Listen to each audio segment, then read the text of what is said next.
Hey everyone, this is Corey with Stafford ZDC, and this is going to be a quick review today on the Chicago from the crispy donut community.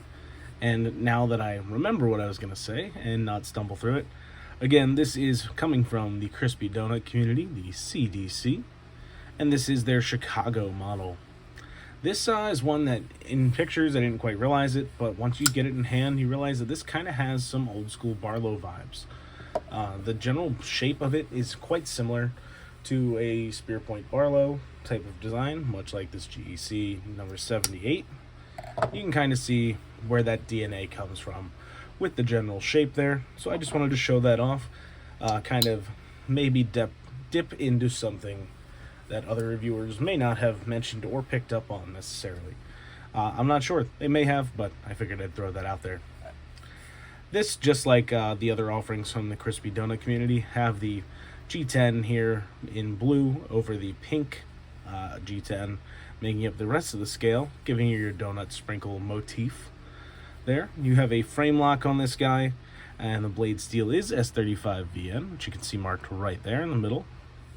This is a pretty basic construction. You have backspacer with a lanyard hole in it, titanium clip, it's a milled clip, and you have a frame lock with your thumb studs and flipper for opening, and the S35VN. So it's quite a simple build, but simplicity is not necessarily a bad thing, of course. You have this really nice, it's not even a swedge as much as it is a false edge on the back of this knife. You have almost what looks, it appears like a dagger grind. However, this back edge is instead just ground to not a full thickness edge, as you can see. But rather just a lot more than a normal swedge would be. So it almost creates a false edge. Like I said, of course, not having a sharpened edge, but you do have the jimping in two locations there. And then this is what I would call a swedge up here at the tip, where you have that flat grind that helps narrow out the tip. But that being said, you have quite a bit of strength despite the narrowing of this here. So I'm going to try my best to show this off. You can see the grind lines where this grind here transitions from a hollow grind to a flat grind here at the tip. So you do have a compound grind on this. Because you have a flat grind and a flat grind with this medial ridge coming up here, what you end up with is quite a robust tip. And that's something that the other knife from the crispy donut community had as well. And I'm blanking on the name of that one. But this is doing a very similar thing with that grind, giving you quite a bit of stability behind the tip.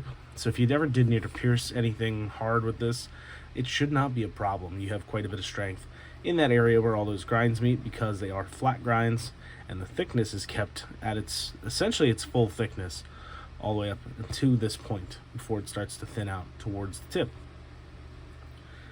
The jimping here on the back is quite aggressive. It helps hold your hand in place, no problem. You can see my thumb's moving, but I am not sliding at all. Those teeth dig right in. These are so sharp with 90-degree edges. If it was the entire length of the spine here, you could probably use it as a sawback. Genuinely is that sharp, which is great. It's lovely. It keeps your thumb from moving. If you had gloves on, it would really lock you in place. It might be a little aggressive for doing the barehanded kind of thing here, but you also have the other one up here at the tip, a little more controlled work. But it works quite well, so I have no complaints about it, though some might. You can see the action there. The D10 is good on this guy, and this is on bearings, so you can see it's not quite dropping itself all the way shut, but with a little bit of shaking, this guy shuts with no problem. The cutting performance on this was pretty good. It's not amazing or anything. It does stay quite thick, which it's really tough to show off. But this edge does not get particularly thin. Just a short grind, so I'm not too surprised by that. That swedging, or the false edge, does help get through material a lot easier, but hitting that full thickness pretty quick does make this not the sliciest knife in the world, but it cut fine. It cut with no issues and would be just fine for everyday tasks. Now, this is a larger knife. I wouldn't call it a large knife by any means, but it's on the bigger side. I will bring in a small Sabenza just because I have it sitting here as a size comparison, and you can see it's substantially larger than the small Sabenza. Your overall blade length is not that much different. You're probably looking at half an inch. But the handle length, as I roll the knife off the back there, you have probably closer to, yeah, it's a little more than half an inch, I'd say. So you're looking at least an inch more overall in length, if not more here, up to, I'd say, an inch and a half in extra length total. So certainly not a small knife, though the small Sebenza is quite tiny. This guy is larger for sure. So that's something to keep in mind if you are interested in one of these. Just know the size of it. But overall, I would say the Chicago here from the crispy donut community, not crispy knife community. That's a totally different thing that doesn't exist, but if you want to start that, go right ahead. I'm not going to hold you to any legal responsibilities with claiming that name there. But the crispy donut community Chicago, it is a decent knife, leaning towards the good side. Good action, good detent. S35 is a pretty good choice, and overall, I like the design. So think what you will about it, and let me know your thoughts down below and what you think of the CDC Chicago. Thank you guys so much for watching.